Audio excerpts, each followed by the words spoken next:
Bueno, buenas tardes para todos. Nuevamente, muchísimas gracias por atender nuestra convocatoria el día de hoy. Les tenemos preparada una webinar PAEF, Programa de Apoyo al Empleo. Tenemos un invitado, el señor Andrés Acero, coordinador de fiscalización de la Unidad de Gestión Pensional de Parafiscales. El señor Andrés Acero es contador público, especialista en revisoría fiscal, con estudios en MIF, finanzas públicas y seguridad social, coordinación de equipos de fiscalización de aportes al sistema de la protección social y parafiscales, auditor senior de equipos de revisoría fiscal y auditoría externa en firmas multinacionales y nacionales, auditoría interna de fondos parafiscales del Ministerio de Agricultura y experiencia en el sector bancario.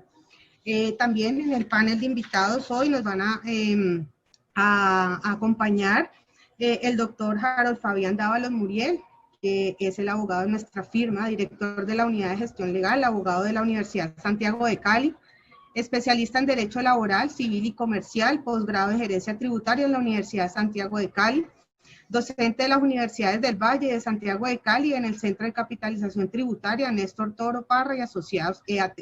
Como director jurídico desde el 98 tiene a su cargo las diferentes consultorías y asesorías contratadas por CPA y Cabrera Internacional S.A. en el campo societario. El doctor Dávalos tiene una vasta experiencia en procesos de fusión, escisión, disolución, constitución de empresas comerciales, el haber participado con la firma en varios proyectos de consolidación de grupos empresariales. Y el doctor Raúl Fernando Hoyos, administrador de empresas y contador público de la Universidad Santiago de Cali, es funcionario de ANCAL y ha sido docente de las Universidades Pontificia Javeriana, San Buenaventura, Autónoma Occidente, actual director de impuestos de la firma CPA Cabrera Internacional. Bueno, le doy paso al doctor Raúl Fernando Hoyos, que nos va a dar una introducción a nuestro tema. Nuevamente, muchísimas gracias. Los invito para que visiten nuestras redes, CPA Cabrera Internacional S.A. en Facebook. Muchísimas gracias por seguirnos. Le doy paso al doctor Raúl Fernando. Muy buena tarde para todos. Muy complacidos de contar con su presencia. Queremos dar una voz de bienvenida a nuestro invitado, al doctor Andrés Acero. Es un funcionario de la UGPP, una persona de lujo para abordar este importante tema que es el subsidio programa PAEF, Programa de Apoyo al Empleo Formal. Voy a entrar en materia muy rápidamente. Voy a presentar un contexto muy breve para que nos ubiquemos. Una vez que termine ese contexto, voy a dar la palabra y la pantalla al doctor Acero, y en algún momento él me va a ceder nuevamente la pantalla para hacer algunas precisiones tributarias de interés sobre el tema y precisar de mejor manera el alcance del mismo. Voy a entrar muy brevemente a exponer un contexto legal. Siempre arranco por esta norma porque es la norma con la cual el Gobierno Nacional declaró la emergencia sanitaria. En principio hasta el día 30 de mayo del 2020. Hemos sabido, porque así nos lo ha hecho saber el presidente, y lo hemos conocido en varios comunicados, que la idea es extender la emergencia sanitaria. Sin embargo, sobre este tema no hago mayor precisión porque no cuento o no conocemos hasta ahora una norma que diga expresamente que esta emergencia sanitaria va a ser extendida y hasta qué fecha, pero tengamos en mente que eso posiblemente va a ocurrir. El decreto 637 del 6 de mayo del 2020 es el segundo decreto por medio del cual el Gobierno Nacional declara el estado de emergencia económica, social y ecológica por un periodo de 30 días. Ya lo había hecho en una primera instancia y esta es la segunda instancia que lo hace. Constitucionalmente lo puede hacer por periodos de 90 días, o sea que tendríamos la posibilidad de que una vez agotada esta instancia de emergencia económica, social y ecológica, el gobierno puede hacer uso de una tercera instancia en lo que resta del año. En desarrollo de esta nueva emergencia económica, social y ecológica, fue expedido el decreto ley 639 del 8 de mayo del 2020, por medio del cual se crea el programa PAEF, que es el que tenemos para estudio en este momento, y que se nutre con recursos del FOME, que es el Fondo de Mitigación de Emergencia. Posteriormente fue expedido el decreto ley 677 del 20 de mayo del 2020, por medio del cual se modificaron algunos artículos del decreto ley 639 del 2020, como son el artículo 2, el 3, el 4, el 5, el 8 y el artículo 11. En la misma fecha, es decir, el 20 de mayo del 2020, fue expedida la resolución 1129, que viene a definir el cálculo de la disminución de ingresos que debe ser certificada por el representante legal y el revisor fiscal o contador público, el mecanismo de postulación, los mecanismos de dispersión y otras disposiciones. Y salió la circular externa 001, que contiene el formulario de postulación al PAET y el mecanismo de intercambio de información PAET. ¿Por qué estamos en una situación como esta? En el decreto ley que crea el programa PAET, se lee lo siguiente, que es básicamente la razón por la cual el gobierno entra dentro de este programa. Es un programa para protección del empleo formal. Lo que dice en los considerandos el decreto ley es que a marzo de 2020 se registró en Colombia la peor medición de desempleo de la última década, con un 12.6% de desempleo. Es una cifra bastante diciente y que expone de manera clara las razones de este programa. En el mismo decreto se estima que a abril del 2020 habría un número de desocupados equivalente a 1.600.000 personas, y entonces la idea es crear el programa para proteger el empleo formal, empleo que está generado por desarrollo de contratos de trabajo, que son aquellos que están regidos por el Código Sustantivo de Trabajo normalmente. Entonces, este programa consiste en que el Estado decide financiar parte de las obligaciones laborales. Hay un aspecto de gran importancia, y es que de acuerdo con la sentencia 159 del año 1998, expedida por la Corte Constitucional, la transferencia de recursos no condicionados y a título gratuito es viable, a pesar de que exista una restricción constitucional para hacer este tipo de entregas, que está contenida en el artículo 355 de la Constitución Nacional. Ese artículo de alguna manera consagra una prohibición para que el Estado entregue donaciones a particulares. Sin embargo, lo que hemos visto en la práctica es que esa prohibición no es absoluta y que admite excepciones, y que el mismo decreto nos suministra algunos ejemplos de casos en los cuales la subvención ha sido entregada a particulares. Bueno, este era el marco que yo quería exponer, y ahora voy a cederle la palabra a nuestro invitado, al doctor Andrés Acero. Doctor Andrés Acero, bienvenido a su casa, CPA Cabrera Internacional, y muchas gracias por la participación en nuestra actividad. Bueno, doctor Raúl, muchísimas gracias a todos los asistentes. Sin duda alguna, muchísimas gracias por su participación, por estar aquí conectados en este webinar con el objetivo único de poder adquirir aquí algo de claridad frente a este beneficio del PAEF. Bueno, yo pues siempre digo que lo importante no es que me vean a mí, sino que vean la presentación. Entonces, así como les invito a que todos apaguen sus cámaras y podamos ver, y yo también pues aquí dejo de compartir mi cámara para que podamos ver toda la pantalla y todo. Entonces, vamos a hablar de este programa de apoyo al empleo formal, un programa derivado de las necesidades que sin duda alguna ha tenido el gobierno nacional en poder apoyar a todos los empleadores, sobre todo pues aquellos que han asumido ese esfuerzo de sostener a sus trabajadores, de mantenerlos, de seguir pagando sus salarios. Y recordemos que esto no es más sino otra medida del cúmulo de medidas que se han venido adoptando a través de todo este recorrido que nos dio inicio allí con la primera declaratoria de la emergencia económica. ecológica y social.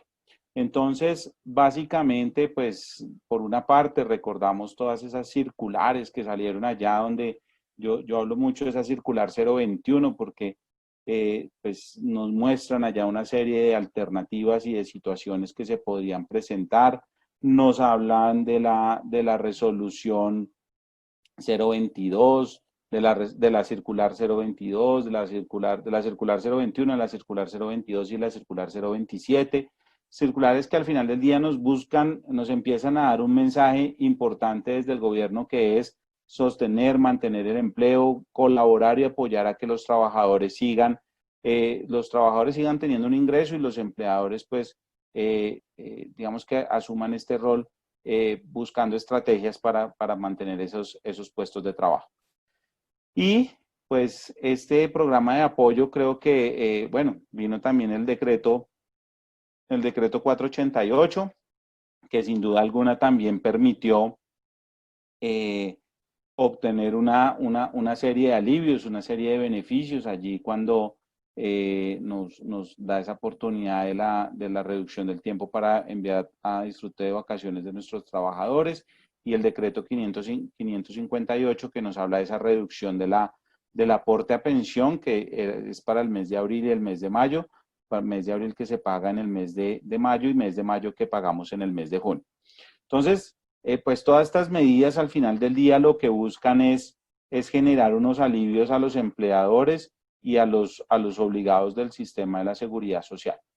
En este caso del subsidio, este es un subsidio que se puede decir que es a la nómina. Digamos que ya es un subsidio que va directamente a esos empleos formales, con el objetivo de proveer esos empleos formales, y que se dice que se otorgará por el mes de mayo, junio y julio. Por el mes de mayo para el mes de abril, por el mes de junio para el mes de mayo, y por el mes de julio para el mes de junio. Entonces, es muy importante tener claridad, y acá nos dice que se otorgará un beneficio por cada trabajador activo que perciba mínimo un salario mínimo. Entonces, ya aquí nos permite tener claridad de un aspecto muy importante, del cual hacemos énfasis, y es que para yo tener derecho a obtener este beneficio, tengo que haber garantizado que mi trabajador está activo y que percibe mínimo un salario mínimo, es decir, que su salario es de mínimo un salario mínimo, ¿cierto? Y entonces ya eso me da lugar, o me da pie, para poder aplicar en principio a esa postulación de los 351.000 pesos. Se dijo 351.000, había muchas especulaciones, unos decían no, 350.000, o no, otros no, que tiene que ser 351.100 algo de pesos, que son el 40%. Entonces, no, el gobierno dijo hasta, y como se dijo hasta, pues se llevó hasta donde más fuese una cifra cerrada, fácil de manejar, que fue los 351.000 pesos. Me dice que cómo se puede acceder a este subsidio. Entonces ya nos hacían un resumen muy interesante sobre todo este marco normativo. Entonces está pues el cumplimiento de los requisitos señalados en los decretos legislativos 639, que es este 639 del 8 de mayo, que es modificado por el 677 del 19 de mayo del 2020. Me dice que sale una resolución acompañados a estos dos decretos, se acompaña de una resolución, la 1129 del 20 de mayo del 2020, donde, como nos lo decían específicamente, están todos los plazos para la postulación, la dispersión de los recursos, cómo se hará, cuál será la verificación de la UGPP para el cálculo del beneficio, y cómo se calculará la reducción del ingreso. Aspectos que eran de incertidumbre frente a estos decretos que inicialmente salieron, sobre todo el 639, que empezó teniendo, digamos que una aproximación de lo que sería el decreto final. Y la circular externa, que pues simple y llanamente es un documento que se expide para conocimiento público, pero no de aplicación en principio para todos los empleadores. Entonces, ¿por qué? Porque se restringe a que es el mecanismo con el cual las entidades financieras deberán suministrar la información o el formulario y la certificación para que los postulantes lo puedan hacer, ¿cierto? No exige en ningún momento o que el aportante vaya e imprima la circular 01, los formularios, los diligencie y vaya y los lleve al banco. No, dice que las entidades financieras serán las encargadas de establecer bajo esas premisas, bajo esos criterios contenidos allí en la circular 0001, ese mecanismo por el cual los aportantes podrán acceder o podrán hacer esa postulación, ¿cierto? ¿Por qué? Porque lo ideal y lo que se habló allí es que fuese por mecanismos electrónicos. Entonces, ¿quiénes pueden acceder a este subsidio? Entonces allí nos dice que pueden acceder a este subsidio todas las personas jurídicas, las entidades sin ánimo de lucro, los consorcios, uniones temporales y las personas naturales que sean empleadoras. Entonces ya nos permite primero pues abarcar un gran número de componentes. ¿Por qué? Porque inicialmente nos habían dicho solo las personas jurídicas y las entidades sin ánimo de lucro. Entonces después se reevalúa y se dice, venga, pero los consorcios y uniones temporales también están haciendo esa función de pagar la seguridad social, también están ejerciendo la función de pagar los salarios y también están haciendo el esfuerzo de seguir sosteniendo trabajadores. Entonces, den la oportunidad a ellos también. Y también se habló de las personas naturales, porque se dijo, bueno, hay personas naturales que son empleadoras, hay personas naturales que están registradas, tienen su matrícula mercantil, desarrollan una actividad, y pues también se debería reconocer esas personas que hacen parte de todo este aparato productivo del país. Entonces, se incluye esa totalidad y se dice que habrá una red, que también se cumplirán una serie de requisitos generales, por así decirlo, y es que estos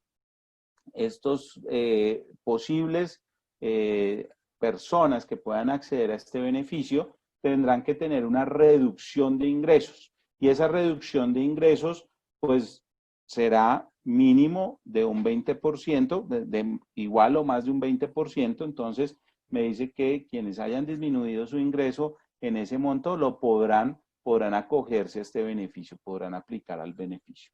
También me dice que podrán aplicar al beneficio todos aquellos que tengan un producto de depósito en una entidad vigilada por la Superintendencia Financiera o por la Superintendencia Solidaria. Y entonces, ese es otro requisito. No me dice que yo tengo que manejar todos mis productos, mis cuentas de nómina allá en esa entidad. No, me dice tenga un producto, ¿cierto? Tenga un producto de depósito, o sea, cuenta de ahorros, cuenta corriente, lo que usted tenga allí para donde esos recursos puedan ser depositados.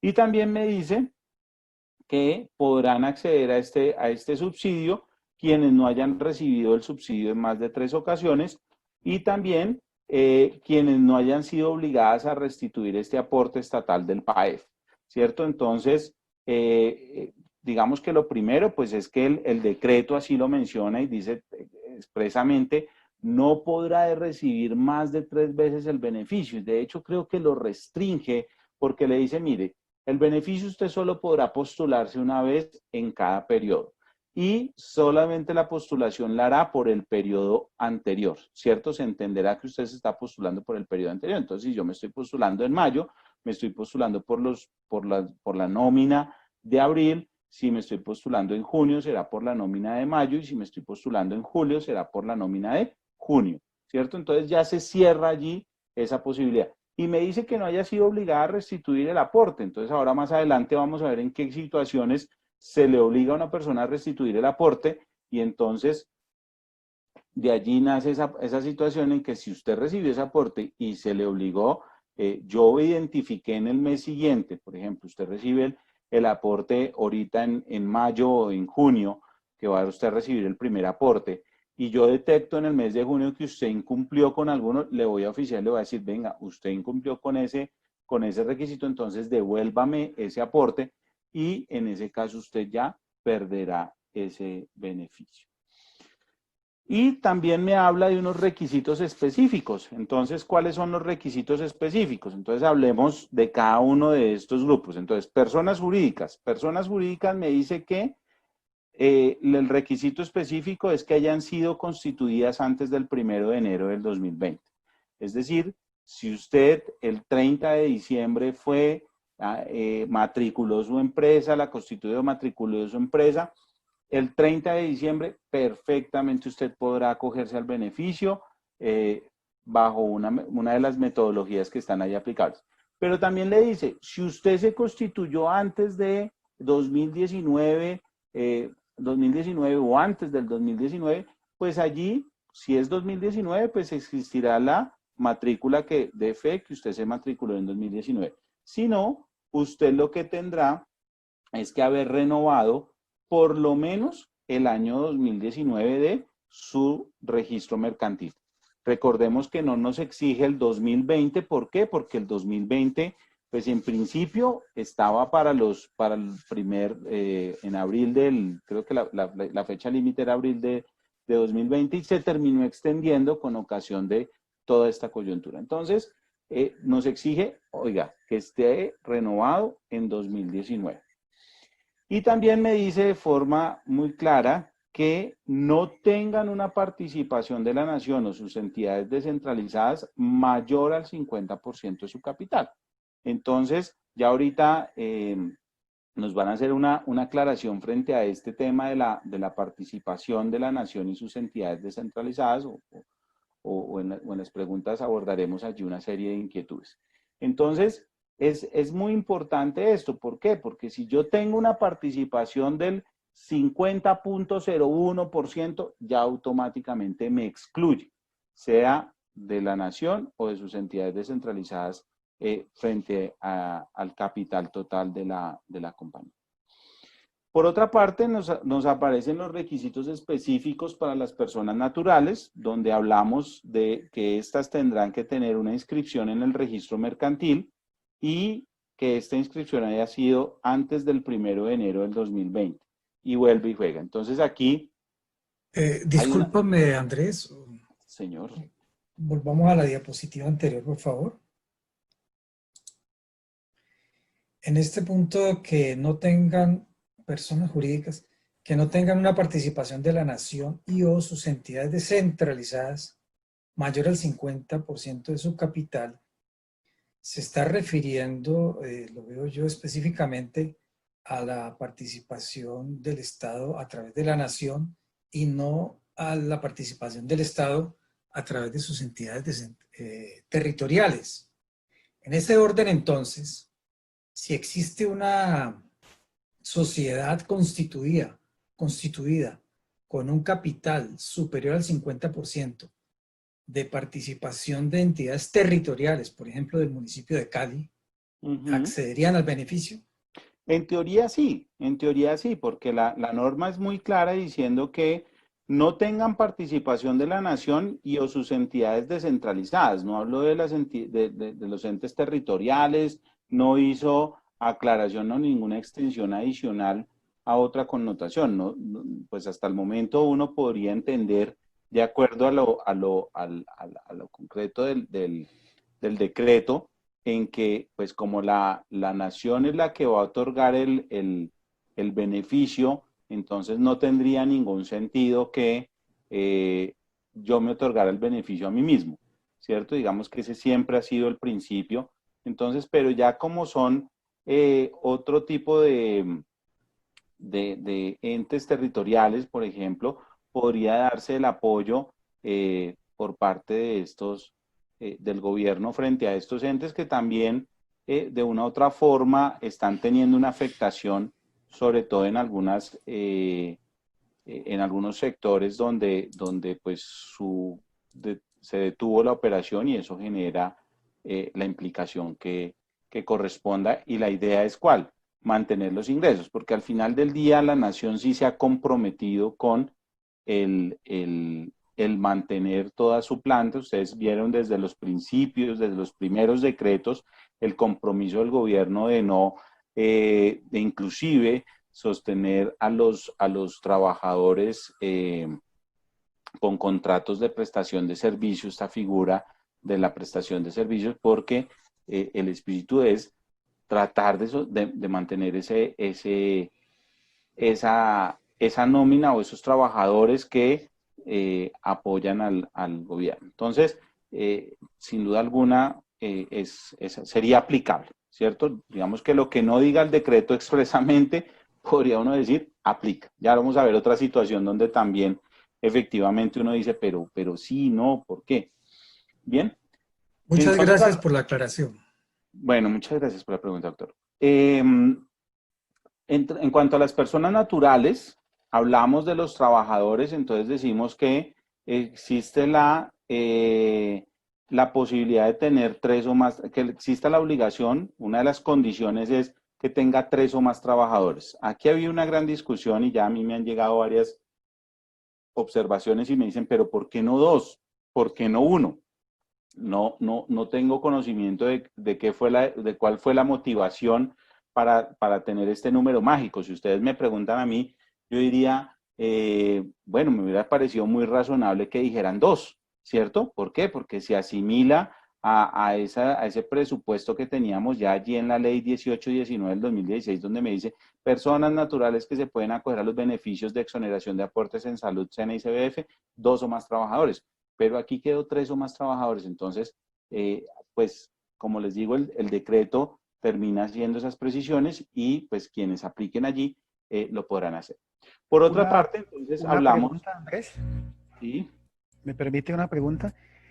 Yo noto que la exigencia para el empleador persona natural está atada a su inscripción en el registro mercantil, lo cual deja por fuera al que no tiene la obligación de hacer ese registro, que es el que hace, por ejemplo, desarrolla actividades de profesión liberal, un ganadero, un agricultor, y según me consultan por acá en el chat, un colegio que está a cargo de una persona o es de una persona natural y que no tiene obligación de hacer este registro. ¿Alguna razón para hacer esa distinción?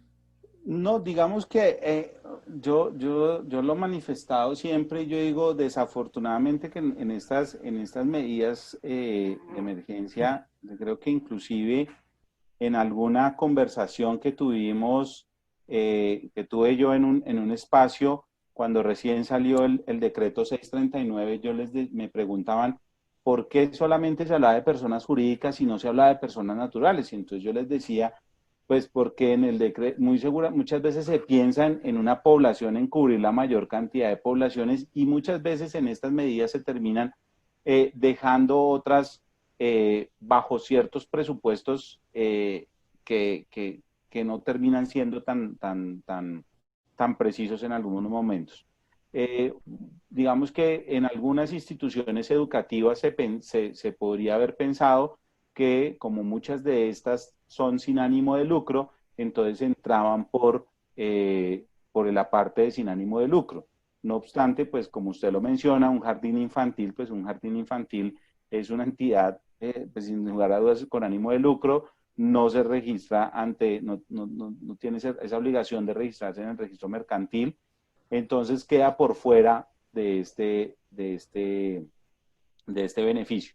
No sé si más adelante se termine emitiendo una ampliación del mismo para esos grupos poblacionales. El gobierno nacional ha sido muy abierto a recibir todas las sugerencias que se han dado para proteger a la mayor cantidad de trabajadores. Pero sí, desafortunadamente quedan algunos por fuera de esto. Inclusive me han hecho la pregunta, ¿y los notarios?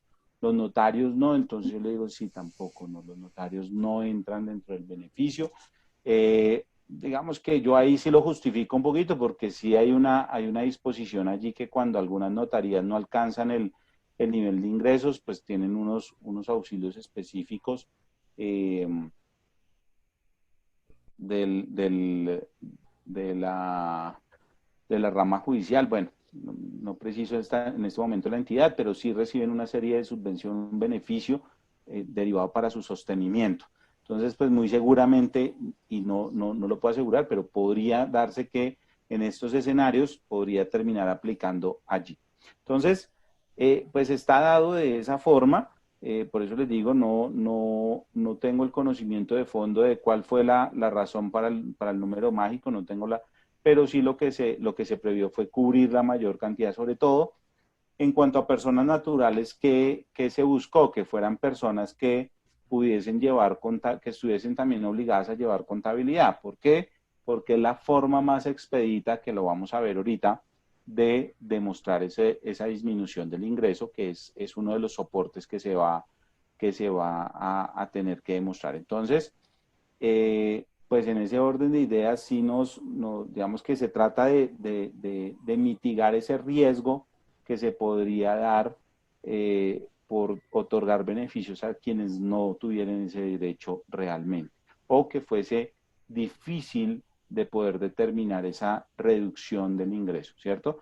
Aquí nos quedan afuera agricultores, acá nos queda afuera todo el tema de la agricultura, ganadería, bueno, todo esto, todas las, inclusive profesionales, profesiones liberales en algunos casos, donde no está obligado a tener registro mercantil y puede tener 3, 4, 5 trabajadores, no van a estar acá incluidos dentro del beneficio. Entonces, sin duda alguna, sí quedan unos grupos allí excluidos dentro del mismo. Bien, entonces, frente a las personas naturales hay otro criterio bien importante, y es el de las personas expuestas políticamente.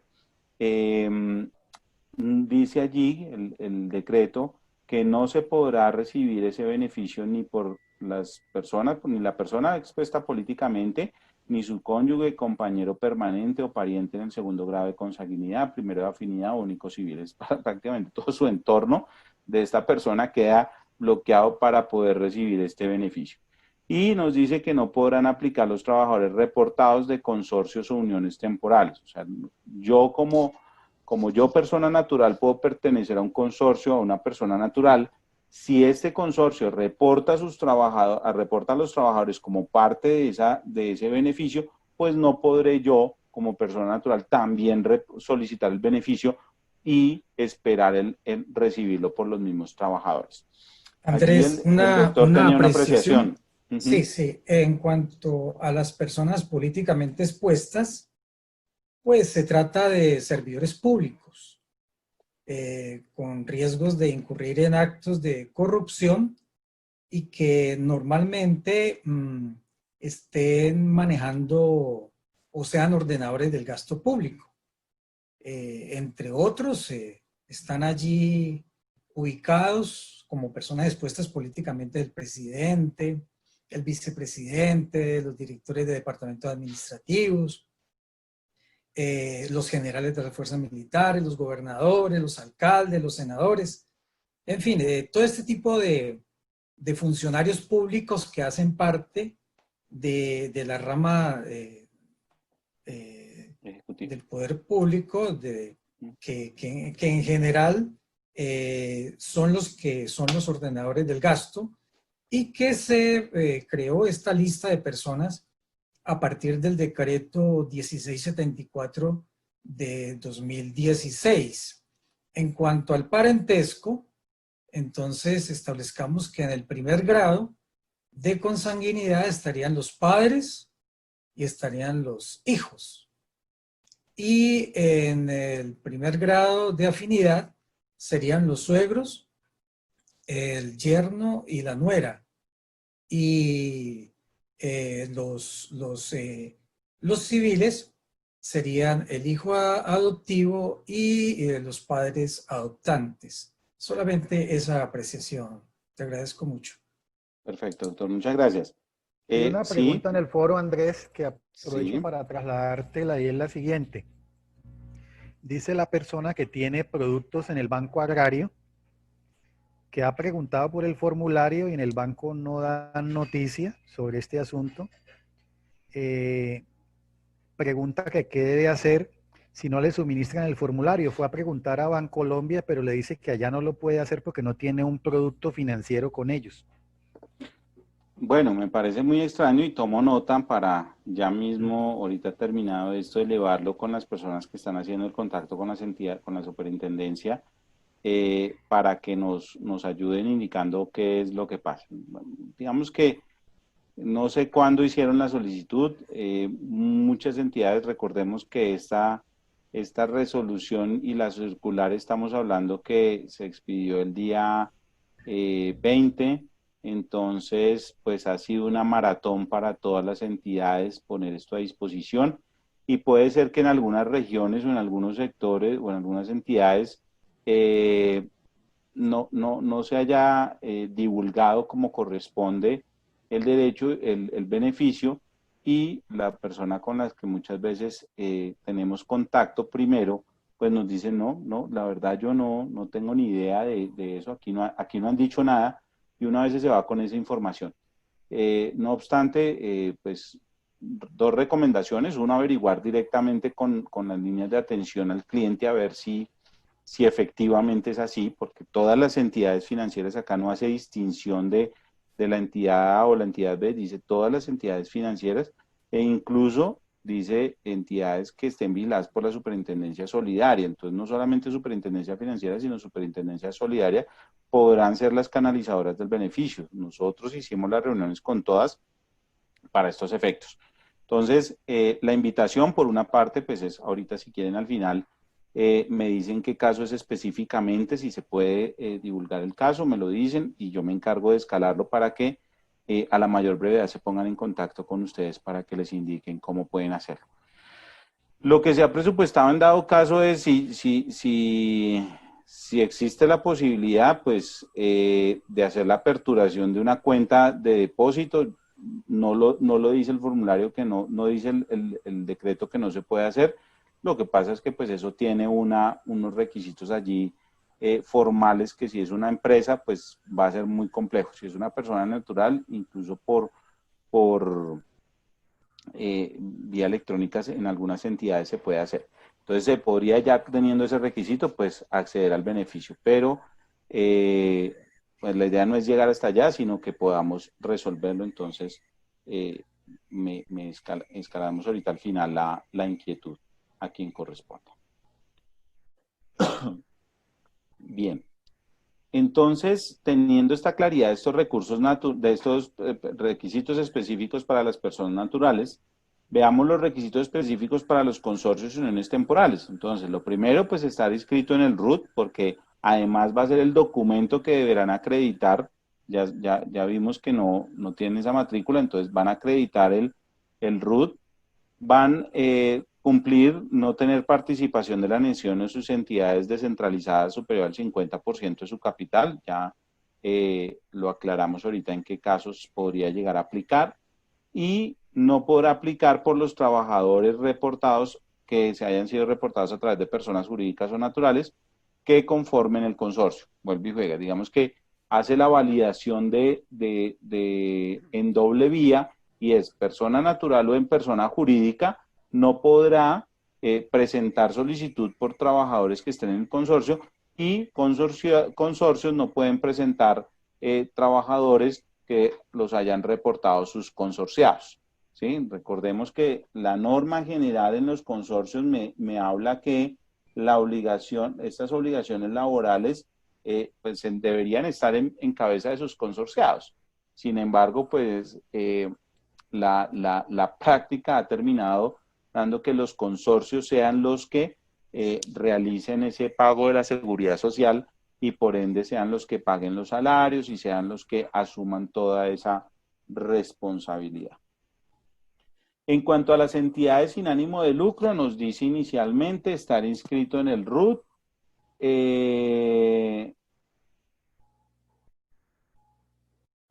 Nos dice que debe estar inscrito en el RUT, nos dice que no debe tener participación de la nación o sus entidades descentralizadas, vuelve otra vez y hace allí énfasis, y que están obligadas a declarar renta y declarar ingresos y patrimonio, o declarar ingresos y patrimonio, y que la información exógena en medios magnéticos se haga por el año grabable 2019.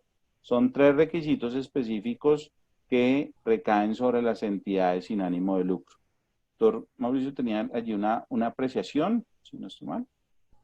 Raúl Fernando, ¿me permite compartir pantalla, porfa? Claro que sí. Ok, muchas gracias.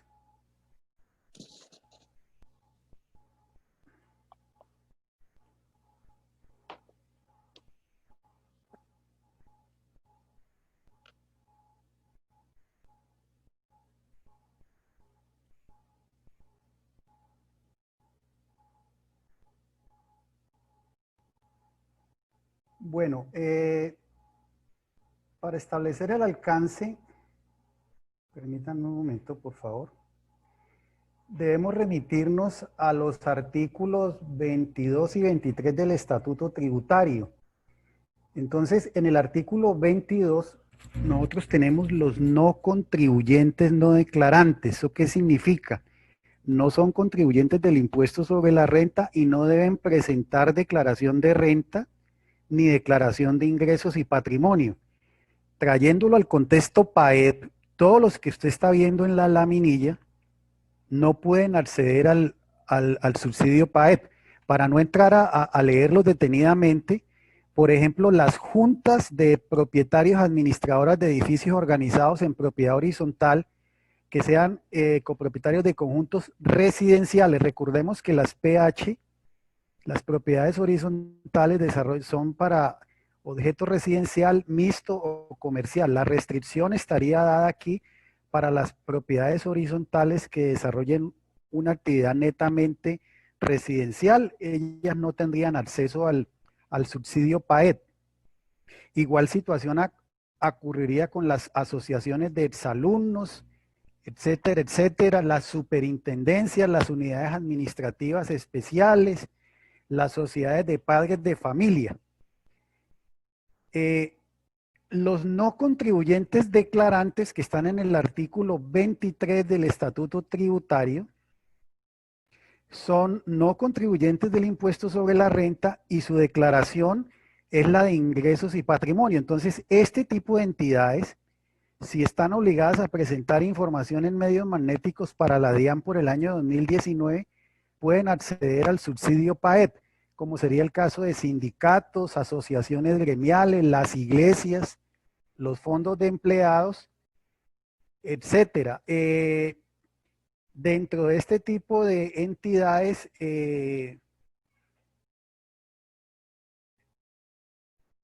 tendríamos también las asociaciones y federaciones de departamentos y de municipios. Lo que debe verificar usted, si es una entidad sin ánimo de lucro y no es contribuyente del impuesto de renta, es establecer si está obligado a presentar declaración de ingresos y patrimonio. Si la respuesta es positiva, ese es uno de los requisitos para acceder al PAEP.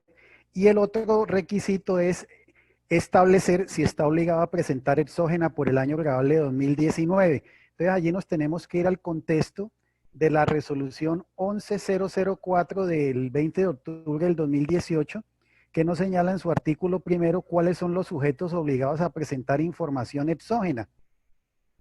Entonces nos menciona, por ejemplo, voy a ir a algunas de esas normas, como para que tengamos claridad, las entidades públicas o privadas que celebren convenios de cooperación y asistencia técnica para el apoyo y ejecución de sus programas o proyectos con organismos internacionales. Tenemos las personas jurídicas y sus asimiladas, estoy leyendo el literal E, y demás entidades públicas y privadas obligadas a presentar declaración de ingresos de impuestos sobre la renta o de ingresos y patrimonio que en el año grabable de 2017 hayan obtenido ingresos brutos superiores a 100 millones de pesos.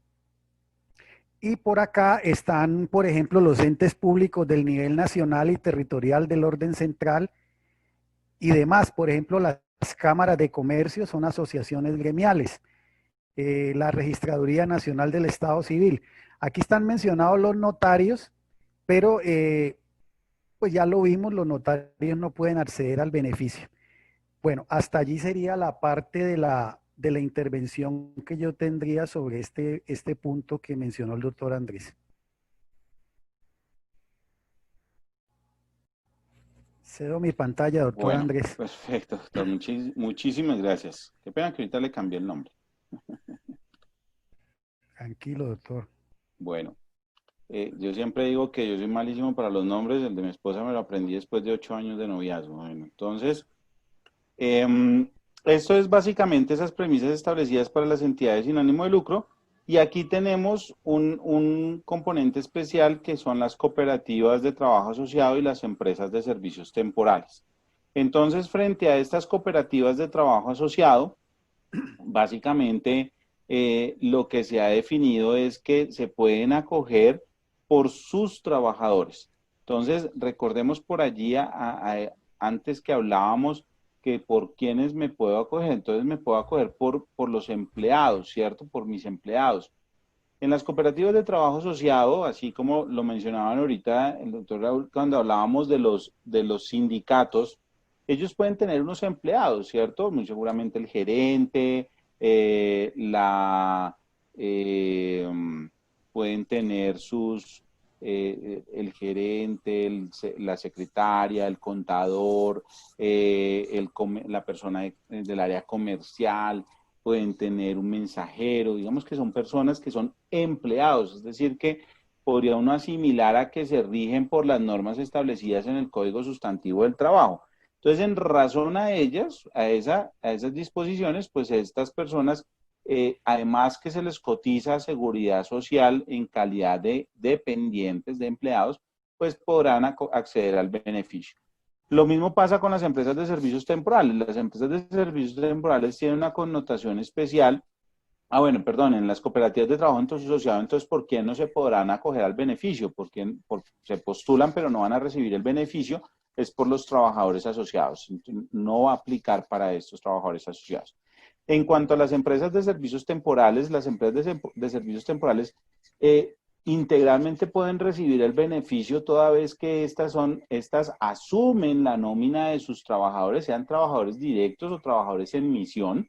Ellas son las que asumen esa nómina de los trabajadores, asumen el pago de la seguridad social y en razón a ello aparecen como empleados de la empresa de servicios temporales, ¿cierto? Que ellas tienen una empresa usuaria, perfecto, no hay ningún problema. Luego, digamos que aquí es una apreciación personal. Luego, cuando reciban el beneficio, mirarán por qué trabajadores de esa empresa usuaria recibieron el beneficio para ese mes y pues allí ya hay un tema netamente comercial donde sin duda alguna podrán solicitar, pues la empresa usuaria le dirá, vea, usted se postuló al beneficio, entonces pues recuerde que yo soy el que le pago a ese trabajador, yo le pago a usted para que usted le pague al trabajador, entonces pues ya empieza un tema, pero ya interno, ya no es potestad ni de UGPP ni de ninguna entidad de vigilancia y control, ya ese es un tema contractual entre la empresa de servicios temporales y el usuario. ¿Cómo se realiza todo el proceso de postulación? Entonces, cuando yo voy a realizar este proceso, pues lo primero que tengo que hacer es presentar mi formulario de postulación debidamente diligenciado. Entonces, este formulario lo voy a presentar en una sola entidad financiera.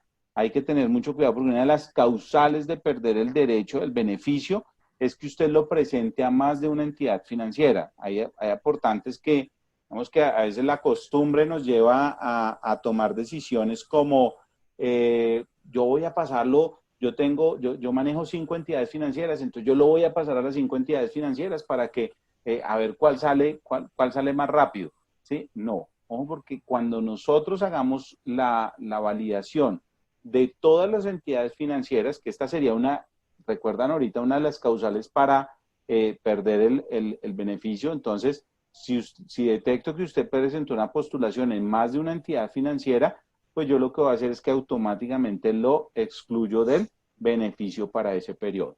Entonces usted ya pierde esa oportunidad. Que se debe garantizar que el formulario vaya con una firma digital, autógrafa, digitalizada o escaneada. Digamos que ahí es el mecanismo que haya dispuesto la entidad financiera para la firma de ese documento y el envío del mismo. Entonces, algunas tengo entendido que han venido optando por algunas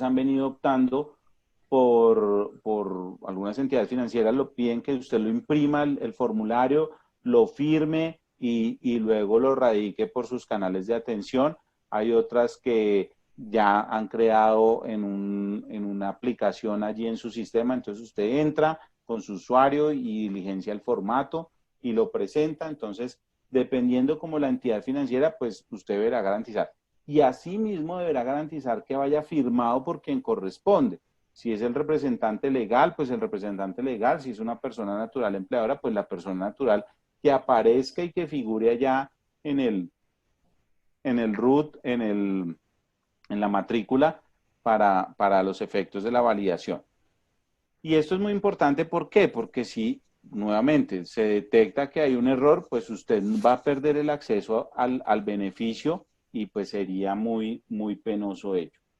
También nos dice que hay una condición especial y dentro de ese formulario que usted está presentando, y es si usted tiene crédito de nómina con el fondo avalado por el Fondo Nacional de Garantías, entonces tiene que presentar esa solicitud del beneficio a través de la misma entidad financiera.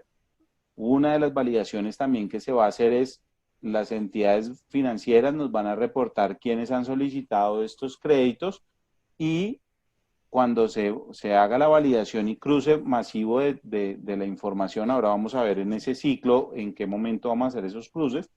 Entonces hacemos ese cruce, esa validación, y detectamos que usted pidió un crédito de nómina en la entidad financiera A y solicita el beneficio de apoyo del PAEF en la entidad financiera C. Entonces yo voy a decir, no, lo excluyo del beneficio porque usted no cumplió con ese requisito de solicitar el beneficio por la misma entidad financiera que tenía el crédito de nómina. Aquí otra connotación especial que aprovecho de una vez hacerla. En los casos en que usted haya solicitado el crédito de nómina por el 100% de su nómina, la obligación cuando usted reciba los recursos del PAEF será abonar ese valor recibido a ese crédito de nómina, toda vez que ya usted, pues digamos que ya usted pagó la nómina, entonces estos recursos pues lo que entran es a ser abonados en el crédito para disminuir esa obligación. No pueden, recordemos que estos recursos tienen una destinación específica y no pueden ser para que usted pague otro crédito de consumo que tenga o un crédito para otro tipo de apalancamiento. Por parte de la entidad financiera, pues ¿qué va a validar? Pues primero, pues no podrá rechazar los documentos del postulante cuando cuente un convenio de nómina con esa entidad. Entonces, si usted tiene un convenio de nómina con la entidad financiera deberá recibirle, si usted tiene una cuenta de depósito, perdón, así no tenga las cuentas de nómina con esa entidad financiera, la entidad deberá recibir los documentos. No podrá decirle, ah, no, vaya, que es que usted acá no tiene, usted no maneja su cuenta de nómina, entonces yo no le voy a recibir. No.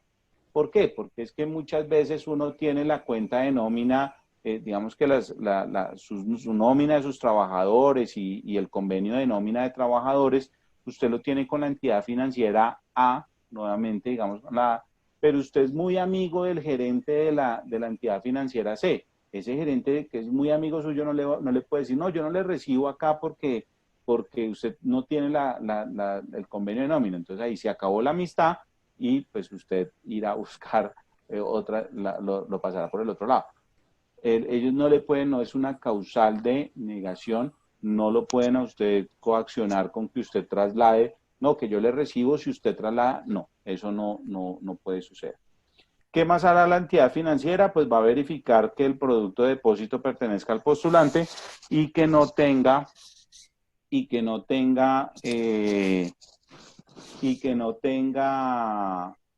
restricción, que se encuentre activo y que no tenga restricción, ¿sí? Entonces también es muy importante esa validación preliminar que va a hacer la entidad financiera para evitar que usted, por ejemplo, usted se postule a través de esa entidad financiera, tenga una cuenta que tiene una restricción y que después usted abone los recursos y después no puede hacer uso de ellos. Y por otra parte, por último, verificará que los documentos entregados estén completos. La entidad financiera solo va a revisar completitud de documentos.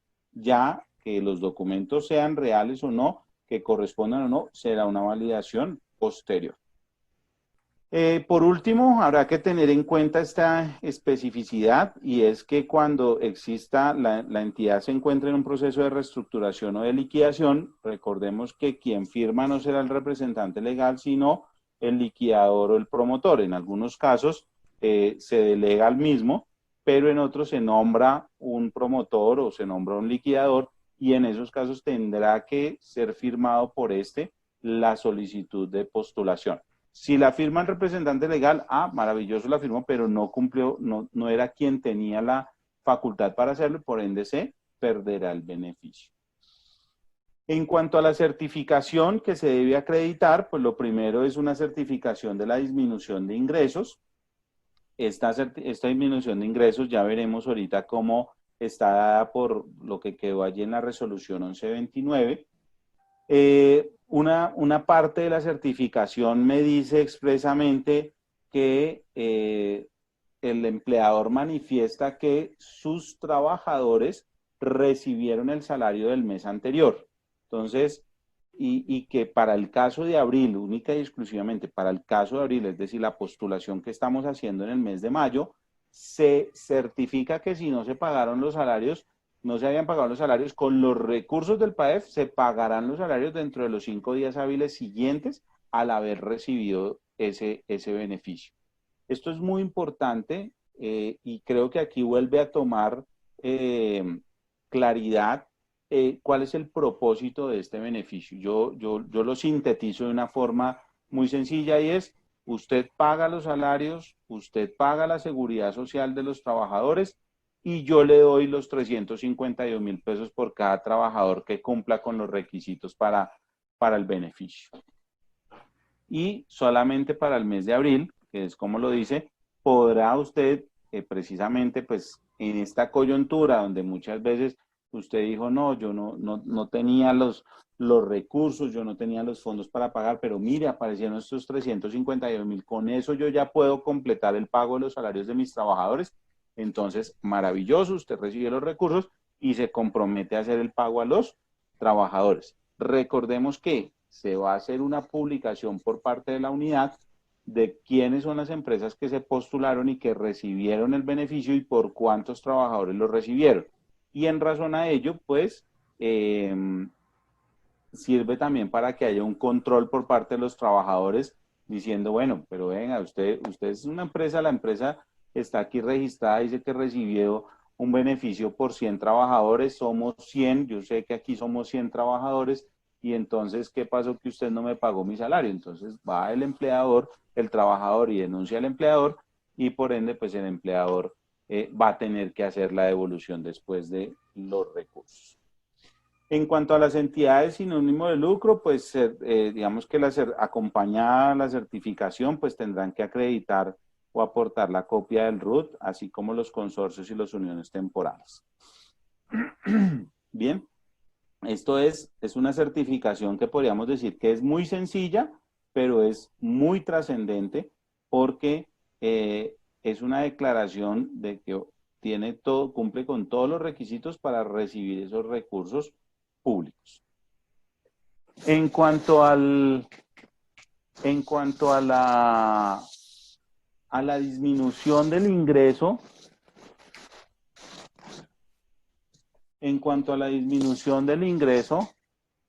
del 20%, pues hay dos opciones. Entonces, ¿cuál es la opción 1? ¿Qué es lo que podríamos decir de opción 1? La opción 1 nos habla que es una comparación que usted puede hacer. Es una comparación que usted hace con los ingresos del mes inmediatamente anterior. Mire, aquí reitera lo mismo. Tome los ingresos del mes inmediatamente anterior. Entonces, si usted se postuló en mayo, los ingresos del mes inmediatamente anterior serán los de abril. Entonces, usted toma el ingreso de abril del 2020 y lo compara, que es el primer método, lo compara con los ingresos del periodo de abril del 2019.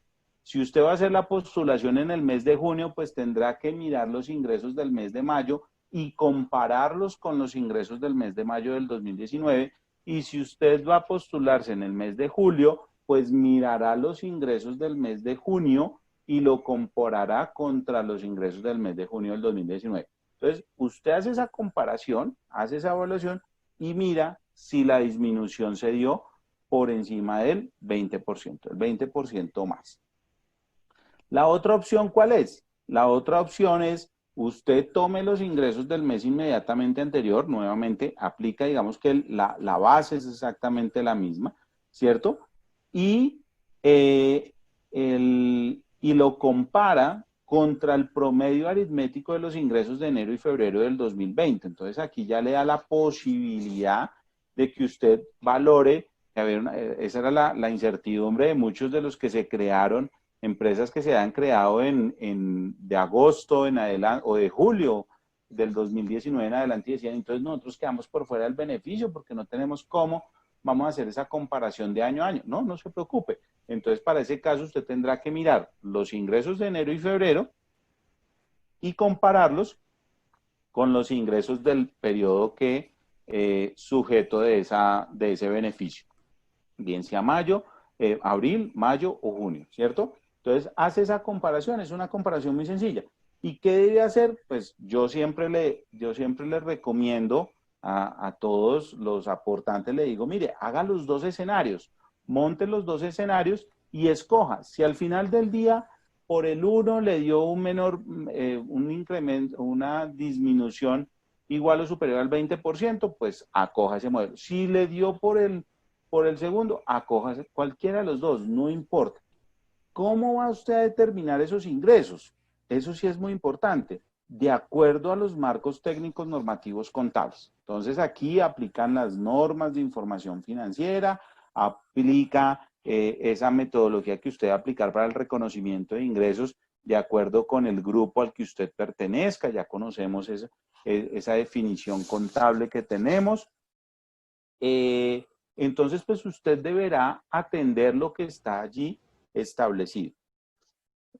Veamos un ejemplo muy sencillo. Entonces, veamos aquí que en la opción 1, yo miro ese ingreso contable de abril del 2020. Miren que aquí me habla de ingreso contable. Y claro, de pronto por ahí debe haber alguna pregunta, inquietud relacionada con él. Dice, ¿pero cuál ingreso? ¿El ingreso operacional? ¿El ingreso no operacional? ¿O el ingreso total? Entonces, aquí el decreto no hace distinción. Entonces, en razón a que no hace distinción, pues tomaré el ingreso total, ¿cierto? Entonces, y pues el ingreso total reconocido bajo las normas técnicas contables. Y aquí hay algo muy importante, miren que hay algo que es como su carta de navegación en todos el reconocimiento de ingresos, el reconocimiento de sus transacciones contables, de sus operaciones, y son las políticas contables. Entonces, no se olvide que pues usted deberá atender esos presupuestos allí establecidos y no podrá venir a dejarse tentar por hacer otras aplicaciones diferentes a lo que está establecido para efectos de obtener el beneficio. Entonces, en este escenario, comparación del año 2020 del ingreso, 75.325.400, con el ingreso contable de abril del 2019, 123.540.700, vemos que hay una reducción del 39%.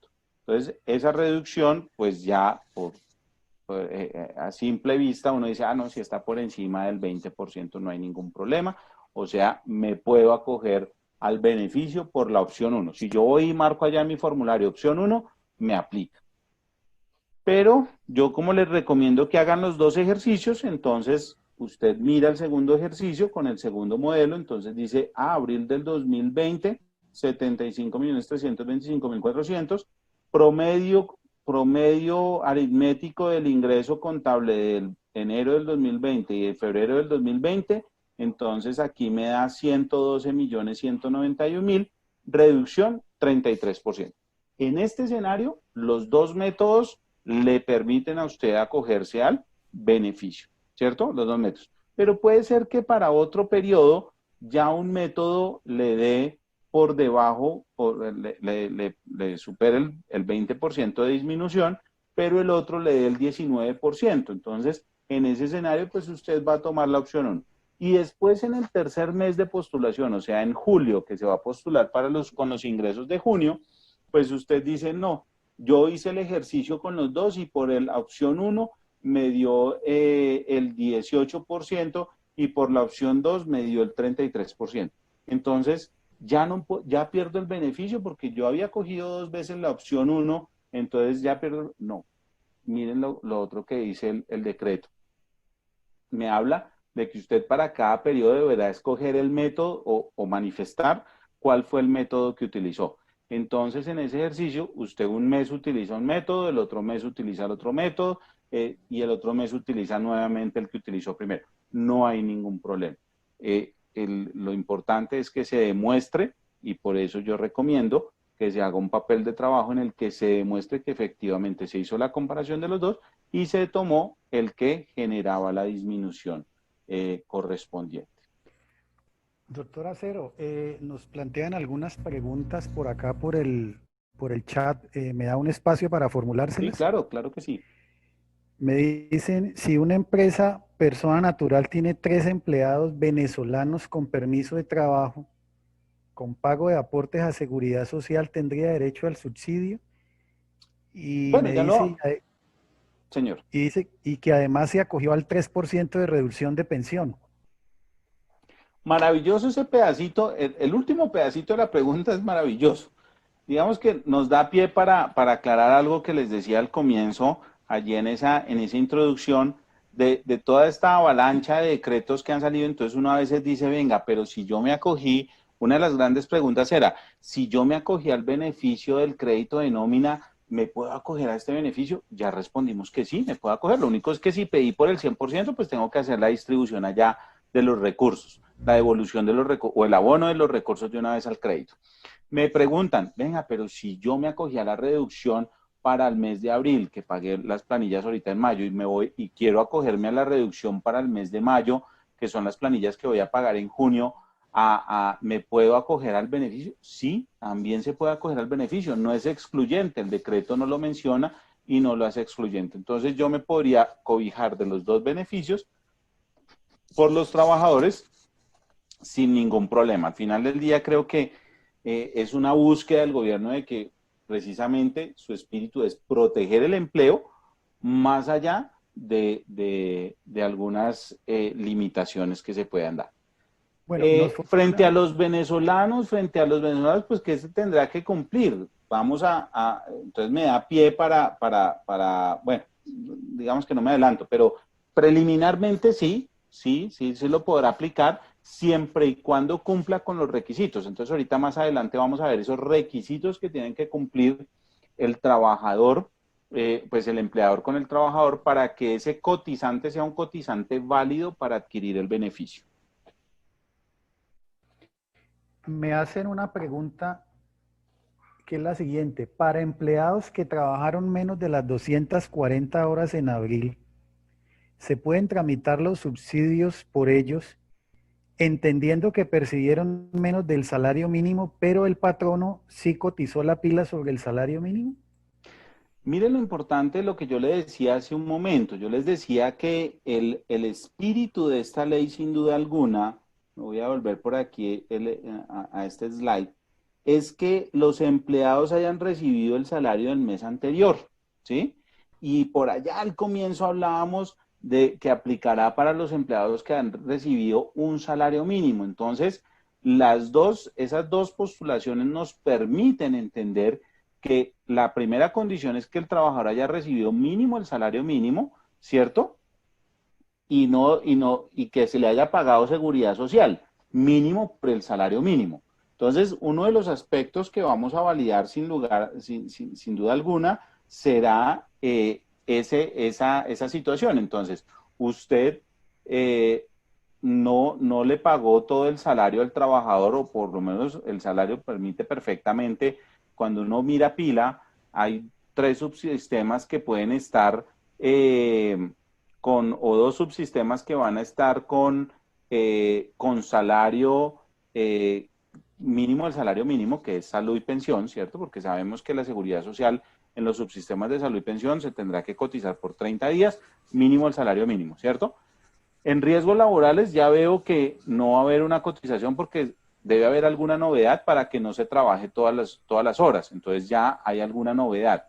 Entonces ahora lo que voy a entrar a validar, y esto lo vamos a ver ahorita, es cuál es esa novedad, ¿cierto? Entonces la novedad es unas vacaciones. Ok, unas vacaciones puede ser que demuestren que el trabajador no trabajó, no laboró todas las horas, ¿cierto? Pero tenía una novedad de vacaciones que era un descanso remunerado y el decreto no hace exclusión de esa novedad para no acceder al beneficio.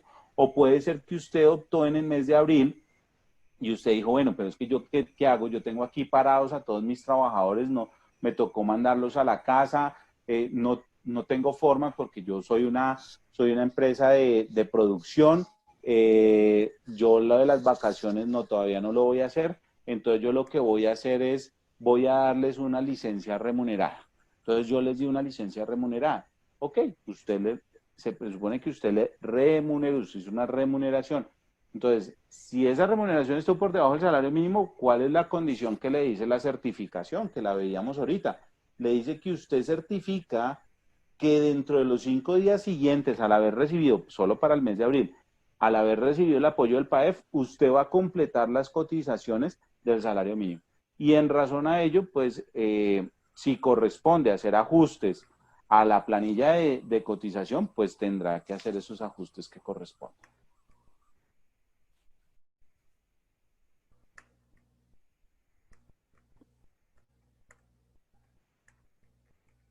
¿Qué otra pregunta tenemos por allí, doctor?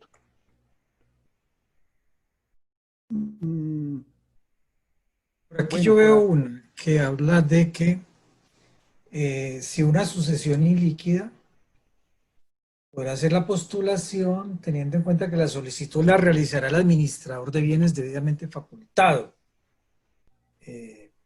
Si quiere le colaboro un poco con el tema, doctor. Sí, bien pueda, claro que sí. La sucesión ilíquida obviamente es de que ha habido un fallecimiento y esa persona sigue subsistiendo desde el punto de vista tributario como persona natural. Pudo haber tenido unos trabajadores que siguieron manejando su calidad de trabajadores y considero yo que siempre y cuando esté matriculado en el registro mercantil como comerciante y además de ello tenga más de 3 trabajadores, ¿cierto? Y les haya cancelado el salario mínimo como mínimo ingreso, podrá optar por el subsidio que está dando por el programa PAEF. Sí, claro, sin ninguna duda, pues es una posibilidad que se puede dar allí. No sé, hay alguien que nos está haciendo por allí pilatunas con la pantalla. Entonces, pues en ese orden de ideas, sí es una posibilidad que existe, es una posibilidad que se tiene por parte del empleador que en esta circunstancia pues específica cumple con los requisitos, pues tendrá que existir ya una persona que efectivamente pues haya adquirido ese poder para poder firmar y para poder actuar en representación de esa persona De la sucesión ilíquida. en la cual se está adelantando la sucesión ilíquida, ¿cierto? Sí, señor. Y todo el Sí, sí, así proceso es. que corresponde. Entonces, pues sí, no hay ningún problema. Se entendería, ¿no? Se entendería y habrá que acreditar. Recuerden que dentro del decreto establece que habrán algunos documentos adicionales que pueda pedir la institución financiera para efectos de acreditar que quien firma tiene la facultad para poder adelantar esas firmas. Entonces, ya he escuchado que algunas entidades financieras, por ejemplo, han pedido a los contadores públicos certificaciones de la Junta Central, de que su tarjeta profesional no tiene ningún problema. A los revisores fiscales he escuchado que en algunos casos a las personas naturales, porque no al representante legal le han pedido que envíe algún documento que pruebe que efectivamente esa es su firma, sobre todo porque en muchas ocasiones los representantes legales ni siquiera tienen, digamos que las empresas pequeñas sí, o algunas Hay otro grupo de empresas que el representante legal no tiene su firma registrada en los bancos, no es necesario. Entonces, pues ellos mismos han dicho, no, entonces por eso se les dijo, ustedes podrán solicitar la información que consideren pertinente para garantizar que ese es el representante legal de la cuenta. Porque muchas veces quien hizo la aperturación de la cuenta fue el representante legal, pero ya no está, y las firmas, pues, se le entregó allí el poder a los demás para que firmaran y pues nunca se hizo el cambio. Doctor Acero, Señor. hay una pregunta que me la han estado formulando de muchas maneras y creo que es importante una claridad, que a pesar de que en el chat ya hemos contestado algunas, hay personas que nos dicen, por ejemplo, yo tenía un trabajador y renunció, yo tenía un trabajador y lo despedí. Es decir, son situaciones en las cuales el trabajador no estuvo el mes completo. O no estuvo el mes completo en febrero, o no estuvo en el mes completo en abril, que es el mes para el que me voy a postular en mayo, o no estuvo el mes completo en mayo, y entonces mayo lo voy a solicitar en junio. Entonces, ¿cuál sería la respuesta para estas personas que han hecho esta pregunta de muchas maneras diferentes? Perfecto, listo. Entonces vamos a entrar a mirar sobre cuáles trabajadores se reconoce el subsidio. ¿Listo? Entonces vamos a entrar en ese interesante mundo de sobre quiénes me van a reconocer, doctor Raúl, sobre quiénes me van a reconocer este beneficio. Entonces yo creo que allí podremos resolver buena parte de esas inquietudes y si quiere ahorita seguimos con las inquietudes adicionales que tal vez se relacionen con este aspecto. ¿Bien? Ok, sí, señor. Entonces, básicamente, como nos dice el decreto y la resolución, pues por quiénes se va a determinar el aporte estatal. Entonces, tienen que cumplir con una serie de condiciones. La primera condición que debe cumplir es que el número máximo de trabajadores por los cuales se vaya a reconocer el aporte estatal no puede ser superior al número de trabajadores que se reportó en la planilla integrada de cotización del mes de febrero. Sí, ahí uno empieza a atar cabos y uno dice, por eso es que allá en el decreto dice que no se tendrán en cuenta las modificaciones de pilas realizadas con posterioridad al 8 de mayo.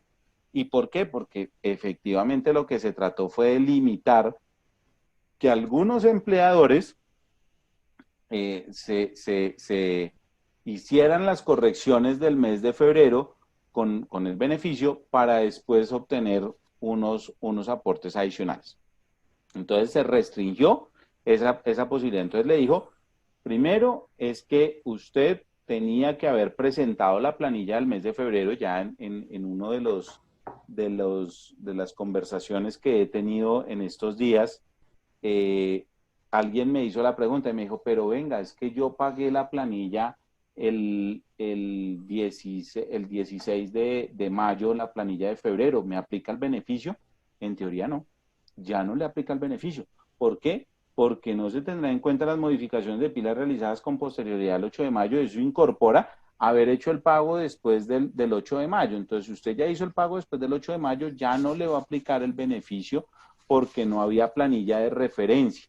Entonces, digamos que un poquito para que visualicen, ¿qué va a hacer la UGPP? Va a colocar fecha de 8 de mayo, planillas que se hayan pagado hasta esa fecha, con sus correcciones, con sus ajustes, todo lo que corresponda, y esa será la población a la cual será la población máxima sobre la cual se otorgará el beneficio. Entonces, si usted tenía 100 trabajadores en febrero, pues esa será la población que se tendrá. ¿Allí qué pasa? Allí se dice que, o ahí no importa más bien, que en febrero haya habido novedad de suspensión, que en febrero haya entrado a trabajar a mitad de mes, que en febrero haya trabajado solo un día, que en febrero usted solo le haya pagado por menos de un salario mínimo. Digamos que ahí no va a haber ninguna implicación, solamente es una base de datos de referencia, va a ser una base de referencia para tener allí, hacer las evaluaciones de ¿qué? De los periodos de abril, del periodo de abril, del periodo de mayo y del periodo de junio, ¿cierto? Y por eso me dice que solo se tendrán en cuenta los cotizantes que a esa misma fecha aparezcan afiliados en los diferentes subsistemas como empleados de la empresa. Entonces aquí vuelve y me ratifica, empleados de la empresa. Sí, por eso se habla de que los trabajadores asociados no van a aplicar, por eso se habla que los aprendices SENA no van a aplicar, los trabajadores independientes, porque yo le pago la seguridad social a los trabajadores independientes, no va a aplicar porque la condición es que sean empleados de la empresa. Luego me dice, entonces, habiendo definido el número de máximo de trabajadores a tener en cuenta, pues se identificarán los trabajadores que de la pila del mes inmediatamente anterior que tengan la siguiente clasificación. Entonces, vuelve y me reitera, mes anterior a la postulación. Entonces, me estoy postulando en mayo, mes anterior, el mes de abril. Me estoy postulando en junio, mes anterior, el mes de mayo. Me estoy postulando en julio, mes anterior, el mes de junio. Y entonces me coloca aquí una serie de condiciones para saber el número máximo de trabajadores a tener en cuenta. Primero, que hayan tenido un ingreso base de cotización de por lo menos un salario mínimo legal mensual vigente. Entonces, para la planilla del mes de abril, sí tendrá que existir la condición que la cotización se haya hecho de por lo menos un salario mínimo, ¿cierto? Y me habla de seguridad social. Entonces, por lo menos seguridad social, salud y pensión, un salario mínimo. ¿Qué más? Que se les haya cotizado el mes completo. Es decir, que si entró a mitad de mes, a mitad de mes de abril, no va a aplicar por ese cotizante el beneficio. ¿Por qué? Porque no estuvo el mes completo. Ah, que no fue que entró, que se retiró el 29, pero es que se retiró el 29 de abril. No será aceptado. ¿Sí? Entonces tendrá que estar mes completo. Que aparezcan afiliados en los diferentes subsistemas que le aplique como empleados de la empresa. Entonces, vuelve y juega. O sea, primero, la base de datos de referencia, que es la de febrero, será solamente empleados. Y la base de datos del mes de abril será solamente empleados. Entonces, ¿qué puede pasar? Por ejemplo, en el mes de febrero yo tenía un aprendiz del SENA en etapa lectiva, en etapa productiva, y resulta que en el mes de marzo yo lo contraté y ya lo contraté como empleado porque ya había terminado su práctica, yo lo contraté como empleado y seguí con ese trabajador en el mes de mayo. Sí, en el mes de abril, perdón, en el mes de abril, en el mes de mayo.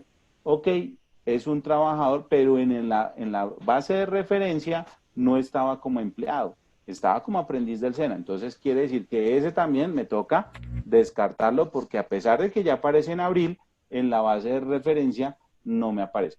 Salvo ciertas excepciones que ya vamos a ver.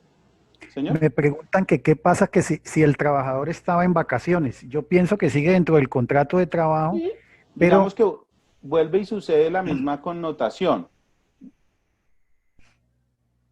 Perdón, ¿iba a hacer alguna apreciación, doctor? No, señor. Okay. Sí, las vacaciones no suspenden el contrato de trabajo. Entonces, aquí viene esta, que sí es importante. Sobre los cuales no se les haya aplicado la novedad de suspensión temporal del contrato o licencia remunerada.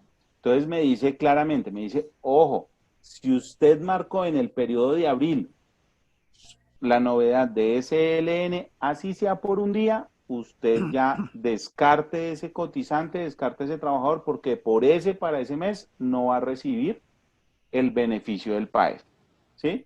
¿Qué es lo que no le descarta? Lo que hablábamos ahorita, no le descarta ni licencia remunerada, no lo dice, no le descarta vacaciones, ¿cierto? No descarta incapacidades, no descarta licencia de maternidad o licencia de paternidad, no lo descarta. Lo único que descarta es novedad de SLN. ¿Y por qué descarta novedad de SLN? Porque esa novedad va directamente relacionada a que el trabajador no percibió salario o no percibió un ingreso. Entonces, en ese orden de ideas ya nos empieza a generar una afectación acá importante a mi población máxima a tener en cuenta. ¿Y qué más me dice? Me dice, vean, los cotizantes identificados deben corresponder como mínimo en un 80% a los cotizantes reportados en pila, correspondientes al periodo del mes de febrero. Y ahorita vamos a explicar este aparte, porque ha tenido bastantes confusiones y muchas veces se piensa de que solamente me van a reconocer el 80% y no. Ya vamos a ver algunos ejemplos donde lo que me dice es que al final del día, de todos los trabajadores que aparezcan en la nómina en la Seguridad Social de abril, ¿sí? Habrá una referencia para que yo les reconozca trabajadores adicionales. Por ejemplo, usted tenía en el mes de febrero 100 trabajadores, 100 empleados, ¿cierto? Pero me renunciaron 5 empleados y resulta que yo repuse esos 5 empleados. Entonces, por ejemplo, uno de esos pudo haber sido el aprendiz del SENA. Yo lo repuse en el mes de marzo, yo lo repuse y tengo esos 5 empleados. Entonces, ¿qué pasa? Me dice, oiga, si el 80% de sus trabajadores de abril, es decir, tenía 100, el 80% sería, si 80 trabajadores usted los tuvo en el mes de abril, yo le voy a reconocer como máximo el 20% adicional. Entonces, le voy a reconocer hasta 100 trabajadores. Entonces, esos 5 que usted repuso, perdón, usted había renunciado, tenía 95, entonces usted tenía el 95%, entonces a usted esos 5 se los van a reconocer porque está usted por encima de ese 80%. Ya vamos a ver unos ejemplitos para que lo podamos aterrizar un poquito mejor.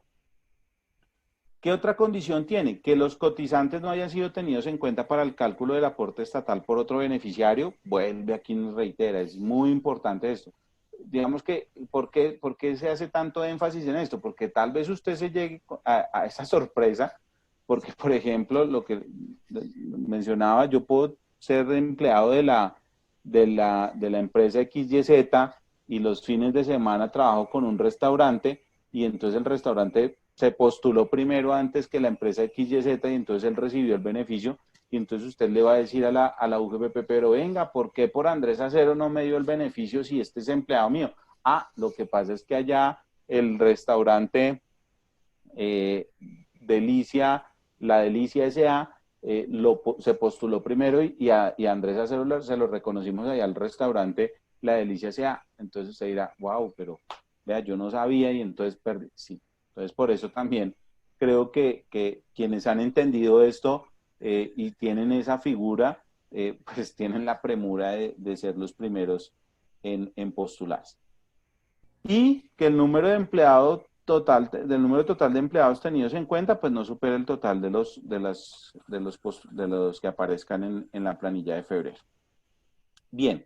Entonces vamos a empezar a ver algunos ejemplos para entender un poquito la dinámica de este beneficio.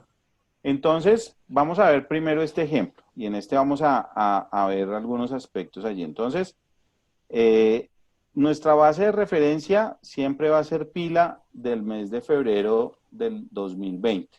Entonces, ya teniendo esa referencia, entonces yo digo, para la pila de abril o para la pila de mayo o para la pila de junio, vamos a hacer el siguiente ejercicio. Entonces yo miro cuántos cotizantes tenían en febrero. Ese es mi techo, ¿cierto? Ese es mi techo, salvo que los cotizantes del mes al que voy a presentar la solicitud sea inferior a los de febrero.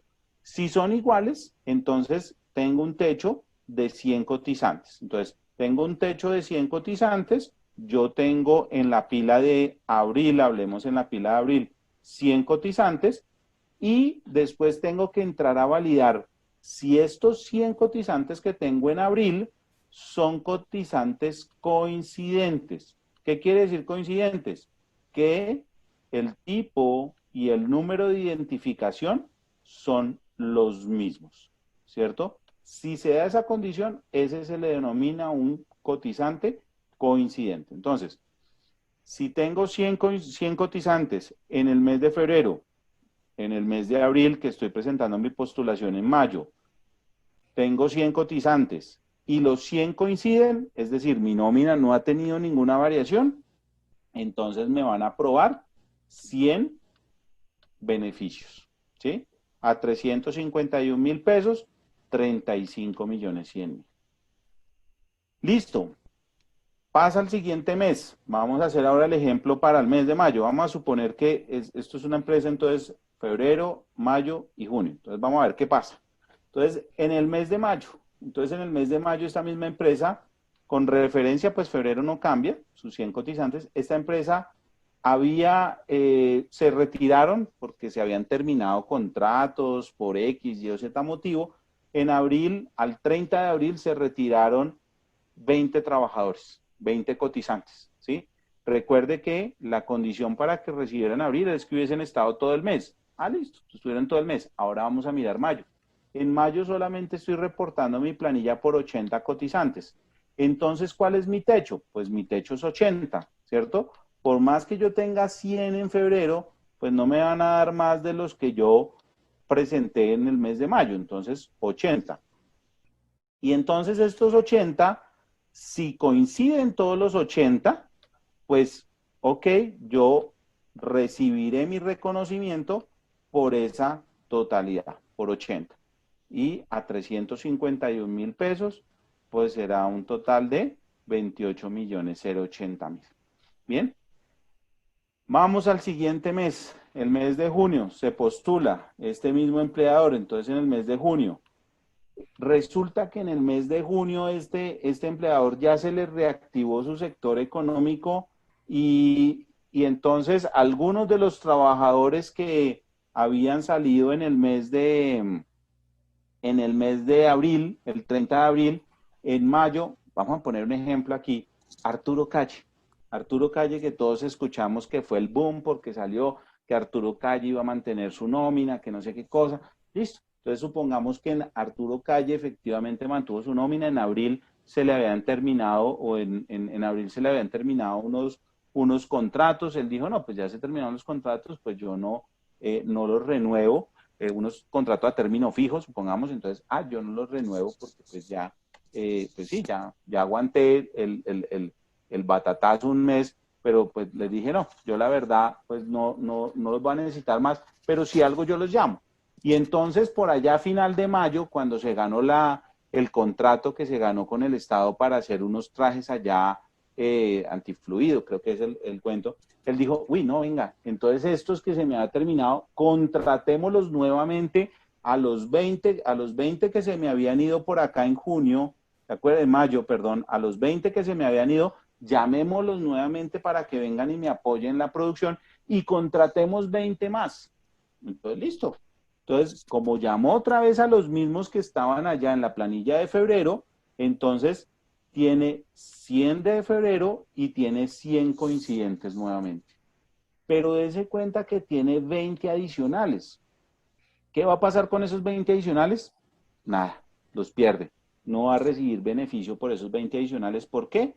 Porque el tope máximo que va a tener van a ser 100 trabajadores del mes de febrero. Entonces, ya, como tiene 100 coincidentes, entonces va a recibir otra vez sus 100 beneficios a 351.000 pesos. Listo. Siguiente escenario.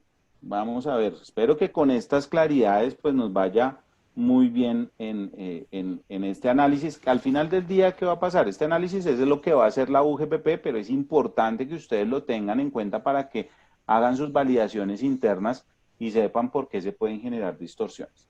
Entonces, volvamos a ver otro empleador. Ya olvidémonos del señor Arturo Calle. Entonces, otro empleador. Ese empleador en la pila de febrero tenía 100 cotizantes, su techo, entonces son 100 cotizantes. En la pila de abril, 100 cotizantes. Perfecto. Pero solamente coinciden 70 cotizantes. ¿Por qué?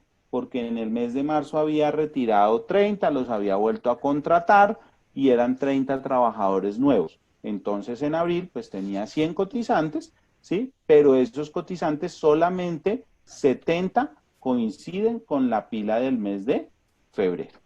Entonces, aquí, ¿qué es lo que pasa en este escenario? En este escenario lo que pasa es que usted debe evaluar porque la norma le dice que el 80% como mínimo coincidan con la pila del mes de febrero.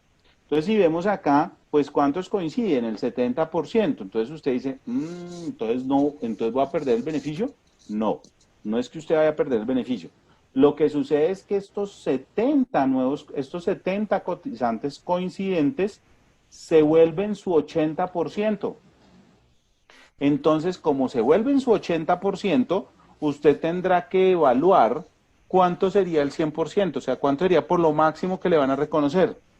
Entonces usted hace una regla de 3 muy sencilla y usted dice, bueno, si 70 coincidentes son mi 80%, ¿cuánto sería mi 100%? Entonces usted dice, ¿para qué? Para saber mi cupo potencial de beneficios. Entonces usted toma número de cotizantes por 100, por 100%, por el 100%, dividido el 80%, ¿sí? Entonces, esa multiplicación y esa división nos da 87. ¿Qué quiere decir? Que de estos 100 cotizantes que usted presentó en el mes de abril, le van a reconocer 87 subsidios, de los cuales 70 son coincidentes, que son estos 70 coincidentes de acá, y 17 serán adicionales. Entonces, en ese orden de ideas, pues me van a reconocer por 17 trabajadores. ¿Cuáles 17 trabajadores me van a reconocer? Unos que seleccione de forma aleatoria la UGPP. ¿Cómo se va a hacer esta selección? Una fórmula que sabemos allí de estadística, de la aleatoriedad, en la cual pues va cambiando cada vez que hace un ejercicio. Entonces puede ser que a usted les coja 17 trabajadores de los que acabaron de entrar en el mes de marzo, que son muy seguramente los de donde va a tomar. Bien. Vamos a ver otro ejemplo de esta empresa. Entonces, mire, esta empresa, mes de mayo, listo, en el mes de mayo, los mismos 100 cotizantes del mes de febrero, tiene 80 cotizantes, otra vez en mayo presentó 80 cotizantes, pero resulta que el 30 de abril, aquí, con la nómina de abril, le había renunciado 20 trabajadores más. Habían renunciado 20 trabajadores más, o sea, había terminado el contrato, y volvió a reemplazar esos 20 trabajadores adicionales, los volvió a reemplazar, entonces para dejar sus 80 trabajadores. ¿Y por qué uno concluye que renunciaron 20? Porque antes hablábamos de 70 coincidentes, ahora hablamos de solo 50 coincidentes. Entonces, ¿qué tengo que volver a hacer? Pues estos 50 se me vuelven mi 80%, aplico la formulita del número de coincidentes por el 100% dividido el 80%, y eso me va a dar 62. Quiere decir que de estos 80 me van a reconocer un máximo de 62. 62 subsidios, de los cuales 50 serán los coincidentes y 12 serán los adicionales. Entonces, ¿por cuántos voy a perder el beneficio? Pues por 18, ¿cierto? No voy a recibir ese beneficio por 18 trabajadores nuevecitos. Entonces, uno diría, ¿cuál sería el mejor ejercicio? Pues ir a buscar a los que había retirado, porque esos en un mes potencial pues me podrían otra vez generar un beneficio. En este otro escenario, entonces, ¿qué sería ese? Entonces, para el mes de junio se van otra vez unos trabajadores, vuelvo y recupero esos trabajadores, pero hago eso, llamo a 20 de los que le había dicho por allá que se habían ido, que se les había terminado el contrato, vuelvo y los llamo, entonces vuelvo y tengo 70 coincidentes. Miren lo importante, estos coincidentes no son con el mes anterior, estos coincidentes son con febrero. Entonces, pues si yo tengo ahí a los trabajadores, bueno, venga, usted, ¿qué está haciendo? No, nada, pues sin trabajo, ahorita no he conseguido nada. No, venga para acá otra vez, yo lo llamo, que ya volvimos a empezar producción, que ya volvimos a empezar esto. Listo, perfecto, venga a ver otra vez, empecemos aquí a trabajar. Y entonces usted tiene un gran beneficio de volver a reincorporar a esos trabajadores todo el mes completo, recuerde todas esas condiciones, porque usted va a poder hacer su aplicación de la formulita. Y aquí pasa algo muy curioso, mire, aquí tenía 70 coincidentes. Si usted aplica la fórmula, le dice que el cupo potencial será de 87. Pero pasa algo curioso, que usted solamente tiene 80 trabajadores. Usted solamente reportó 80 cotizantes en el mes de junio. Entonces, ¿por cuánto va a recibir el beneficio? Por los 80 cotizantes que usted tiene en el mes de junio, de los cuales son 70 coincidentes y 10 trabajadores nuevecitos que usted no consiguió o cuando llamó no quisieron volver a trabajar con usted. Entonces, pues puede tener un derecho a 10 cupos. ¿Hasta cuánto tendría? Hasta 17 cupos. Vea, dése cuenta aquí que acá tendría hasta 17 cupos para recibir, pero solamente, pues como usted contrató 10, pues adicionales, pues solamente esos 10. Y otro ejemplo, en el cual tenemos los mismos 100 cotizantes, en este caso, un empleador que contrata 120 cotizantes, de los cuales hagamos cuenta, supongamos que ese era también Arturo Calle, entonces dice, de los cuales hay 90 coincidentes. Entonces hay 90 coincidentes, usted hace el ejercicio, la formulita, 90 por 100 dividido 80, y eso le da 112. ¿Qué quiere decir? Pero como su techo son 100, que es la planilla del mes de febrero, pues solamente se le van a reconocer los 10 adicionales por el mes de febrero, ¿cierto? Que equivalen al cupo máximo del mes de febrero. Entonces, el cupo máximo estará dado, bien sea por los cotizantes de febrero, cuando los de los periodos de postulación sean mayores, o por los periodos de postulación cuando esos sean menores al de febrero. ¿Claro hasta aquí? Sí, correcto, doctor. Sí, correcto. Sigamos, doctor, porque nos faltan, según mis cuentas, 10 minutos. y como una hora de presentación. Bueno, vamos a ver cómo es este ciclo rápidamente. Entonces, este ciclo es, primero vamos a arrancar con la empresa, la unión temporal, la postulación, ¿cierto? Que hacen a través de la entidad financiera. Entonces, ellas hacen su postulación, allá van y se postulan. ¿Qué hace la entidad bancaria? Una vez reciba las postulaciones, le va a informar de esas postulaciones a la UGPP. La UGPP, una vez reciba las postulaciones, pues va a hacer las validaciones del número de trabajadores, va a certificar que efectivamente se cumplen con algunos requisitos y va a enviar esa información al banco para que el banco proceda a realizar la cuenta de cobro al Tesoro Nacional, al Ministerio de Hacienda, al Tesoro Nacional, y el Ministerio de Hacienda allí, una vez valide toda esta información, pues ordenará a la Dirección Nacional de Crédito Público que se haga la consignación en la entidad bancaria del que haya indicado la entidad financiera.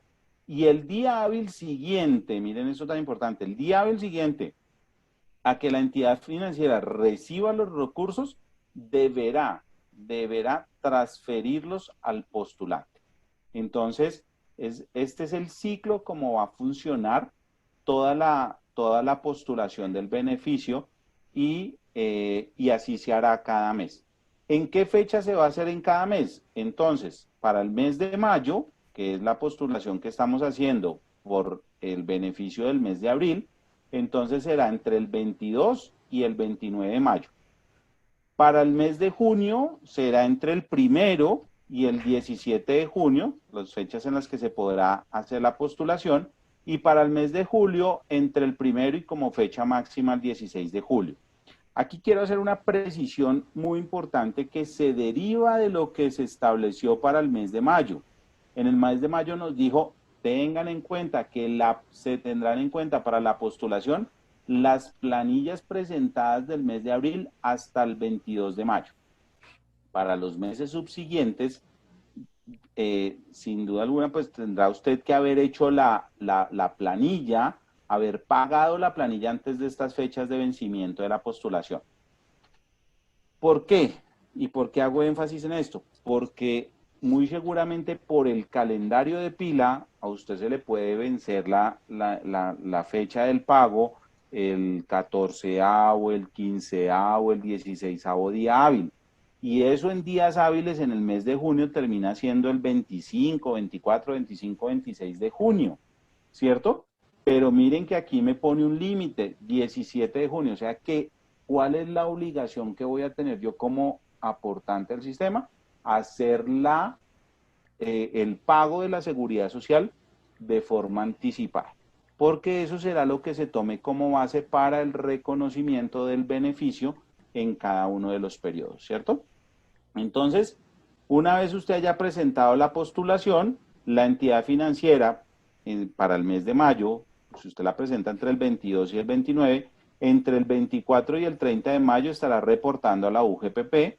La UGPP tendrá entre el 28 y el 3 de junio para enviar la conformidad al banco, informar esa conformidad, cuántas personas, sobre cuántos se va a recibir, sobre cuántos trabajadores se va a recibir el beneficio, etcétera. Y el banco o la entidad financiera tendrá entre el 29 de mayo y el 4 de junio la opción de, tendrá la oportunidad de pasarle las cuentas de cobro al Ministerio de Hacienda. Aquí hay algo que es muy importante, pues es un procedimiento interno, pero es importante que ustedes lo tengan claro, y es que por este mes nomás habrá la posibilidad de pasar múltiples cuentas al Ministerio de Hacienda. ¿Listo? ¿Cuánto se va a demorar el Ministerio de Hacienda internamente en hacer todo el trámite? Se estima que puede ser entre 4 y 5 días hábiles. Es decir, que más o menos entre el quinto o el sexto día hábil se podría entender que el aportante o el postulante va a recibir ese beneficio en su cuenta, ¿cierto? No hay unas fechas, no lo dice expresamente el decreto, sin embargo, pues se espera que ese sea el flujo normal del beneficio, manejando los tiempos y lo que establece allí permite develar el decreto. Tengamos en cuenta que para cada postulación pues se debe realizar el mismo proceso. El segundo y tercer aporte o la postulación que se haga se debe hacer en la misma entidad financiera que se utilizó, en la misma entidad bancaria que se utilizó para el primero.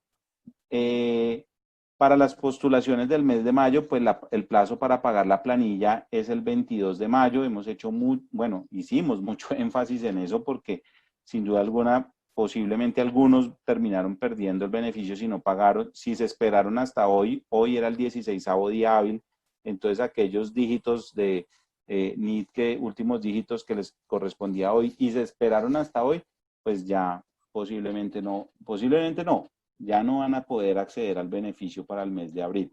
No obstante, lo podrán hacer para el mes de mayo y para el mes de junio, pero ya perdieron abril. Importante tener claro que cuando usted se postula al beneficio, pues automáticamente acepta las condiciones bajo las cuales se va a tocar el aporte y va a tener claro que el hecho de que usted se haya postulado no quiere decir que vaya a recibir el beneficio. Puede darse una de las situaciones que lo excluyen y por ende, pues usted va a perder ese beneficio. Y para el cálculo del aporte, pues cada trabajador solo podrá ser contabilizado una vez. Entonces, tener en cuenta que el primer aportante que haya hecho la solicitud por un trabajador, pues ese será el que reciba el beneficio y no los otros que se hayan postulado. ¿Qué hay que tener en cuenta o cuándo se debe restituir el aporte estatal? Cuando se identifique que no cumple con alguno de los requisitos. Recomendación, hágalo voluntariamente. Usted dice, no, yo no cumplí con uno de los requisitos, la verdad, yo había hecho mal el cálculo del 20% y pues nada que hacer, entonces restituya los recursos.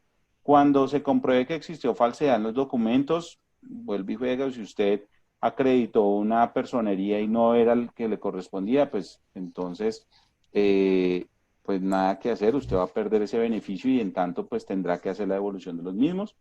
Y cuando el beneficiario se ha comprometido al pago de salarios y no lo haga. Entonces, mire, ¿qué pasa? Muchos salimos y dicen, yo voy a presentarme a la postulación del beneficio para abril, pues yo no he podido pagar las nóminas, pero yo me consigo la plata prestada y yo voy y pago las nóminas. Y resulta que pide el beneficio del PAEF, pasaron los 5 días hábiles y usted no tuvo cómo pagar el salario de los trabajadores, nada que hacer, vaya y devuelva otra vez la plata, porque si usted se queda con esos recursos, pues después se prueba que usted no tenía la capacidad o no pagó los salarios y por ende va a tener la obligación de pedir, de devolver esos recursos con las implicaciones sancionatorias que ello tenga, ¿no?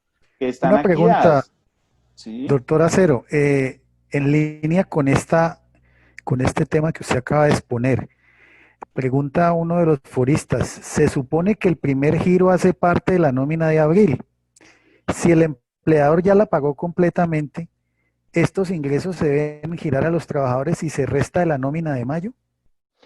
Digamos a ver, ¿qué es lo que pasa? El decreto al final del día lo que dice es que si usted pagó la nómina, ¿cierto? Pagó la seguridad social, pues básicamente lo que termina siendo el apoyo es devolverle eso que usted pagó en el 40% de un salario mínimo de lo que usted ya pagó, ¿cierto? Entonces usted lo podría ya acreditar como que usted ya cumplió con la obligación formal de pagar y ya tiene el derecho, o sea, le nació el derecho de tener esos recursos con ocasión de que usted cumplió con esas condiciones para el mes de abril. En el mes de mayo va a pasar exactamente lo mismo. Usted cumple con la obligación de pagar salarios, cumple con la obligación de pagar seguridad social, usted se postula el beneficio y cuando reciba ese beneficio, perfecto, usted lo hace. Por eso es que le dice solamente para el mes de abril. Como esto es algo que nació en mayo y pues las nóminas de abril, por ejemplo, usted no tenía, hay empresas que dicen, no, yo no tenía liquidez, no tenía con qué pagarle, de hecho yo le pagué el 70% de la nómina a los trabajadores, pero el 30% lo quedé viendo porque no tuve cómo pagar. Ah, listo, perfecto. Ahí le llegó el 40% de un salario mínimo para que usted complete los salarios de sus trabajadores, ¿sí? Complete los salarios de sus trabajadores. En ese caso, en los casos que usted lo haya pagado, pues lo que va a hacer es que le va a servir para efectos de como esa subvención del gobierno que le apoyó, le sirvió para apoyar esos salarios. No es que usted le tenga que dar esos 350.000 a cada trabajador, ¿no? Digamos que eso es algo que algunas preguntas que me han hecho, entonces recibo los 351.000, entonces por cada trabajador le digo, tenga sus 351.000. No, esos 351.000, si usted ya le pagó las nóminas, pues ya le pagó sus salarios.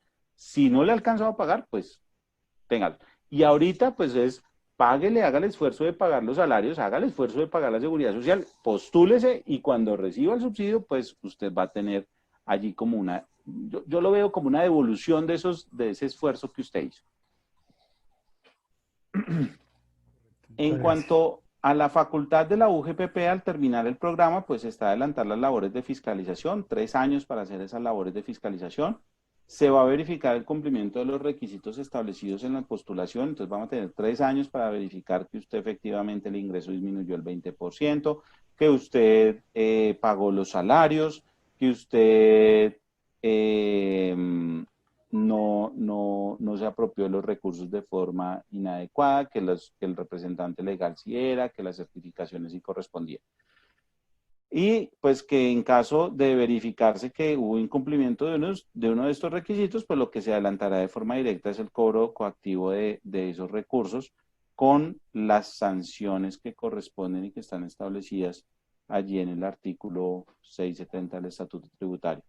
Y recordemos aquí algo que me parece importante, esa responsabilidad del contador o revisor fiscal, así como el representante legal, frente a toda esta situación, no solamente como responsable de la sanción, sino también dentro de los aspectos legales que pueda tener allí. No sé si el doctor tenía allí una apreciación al respecto. Creo que por temas de tiempo no alcanzamos, Ok, doctor Andrés, perfecto. porque ya nos pasamos 5 Ya minutos. llegamos. Uy, qué pena con ustedes. Bueno, ya, yo creo que ya terminé también. Yo aquí ya termino. Básicamente les dejo aquí los canales de contacto, pues todos los mecanismos con los que ustedes pueden ponerse en contacto con nosotros para aclarar inquietudes adicionales. Sin embargo, a través de Cabrera. Entonces pueden tener, ellos ya tienen mis contactos, entonces si tienen preguntas adicionales las elevamos allí, o pues vamos a abrir, no sé, un espacio de preguntas, no sé, y si hay preguntas adicionales, pues las elevamos y con el mayor gusto las atenderemos directamente nosotros. Doctor Acero, muchas gracias en nombre de CPA Cabrera Internacional. Le pido el favor de permanecer en la línea. Voy a dar finalización formal al evento. Voy a tratar muy rápidamente el tema tributario.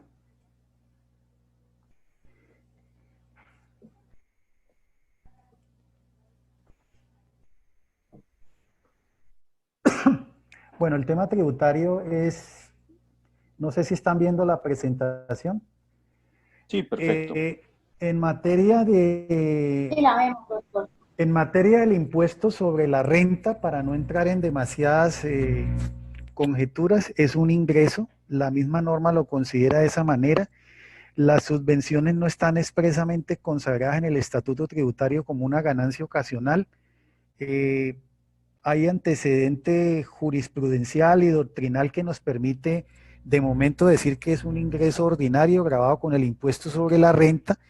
Si el contribuyente está obligado a realizar la autorretención especial de renta, pues tendría que practicar esa autorretención especial de renta sobre ese ingreso.